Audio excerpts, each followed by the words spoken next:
Phone apps out there, and now there's one that can turn your phone into a robot. What?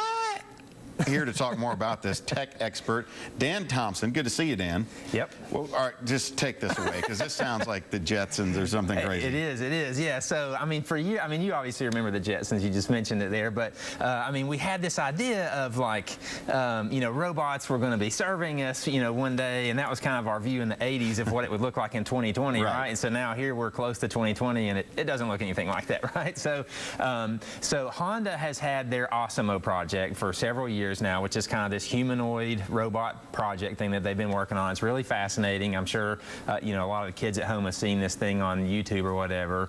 There's another company called Boston Dynamics that has this Wildcat. This is Osmo right here. So Boston Dynamics has what they call a Wildcat project, which is another one of this crazy, like over-the-top animal-looking robot thing. But wait, that's a robot? Yeah, that's actually a robot. No, that's actually a robot. Yeah, it's pretty freaky. It can walk upstairs. It can ride itself if it falls down, all kinds of crazy stuff. But here's the thing, though, like all those robots are like super expensive, right? And you and I could not afford one of these robots. Hang on a second, what is that? Yeah, this one is really freaky. So that's the one that Boston Dynamics does.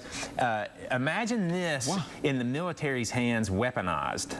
No, I don't. Yeah, that's what Boston Dynamics does. I'm imagining walking that thing around the neighborhood. I know. So anyway, so like all these robots are like way out of the price range of you or I, right? So the guys over at Romotive were, you know, totally irritated at the fact that, hey, the Jetsons idea never happened. All these robots are outside of the normal person's hands. Yeah. So they invented Romo. So what Romo is it's like this little robot that your iPhone plugs into. And it turns out, you know, we've been talking for years about how cool the iPhone is and all the advanced technology. Well, it turns out that's a perfect brain for a little robot.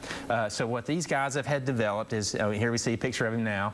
What these guys have developed is just this wacky little cartoony robot. It's designed for kids, and get this, they've developed a programming language that 8-year-olds can do, and it's all based off visual things. So you teach the robot, you can teach him things like he can look excited when he sees me, he can look scared when he sees you, you can do the same prank on your little sister, like he gets mad when your sister comes around. Not that we're condoning that. Not that we're condoning that, that's right.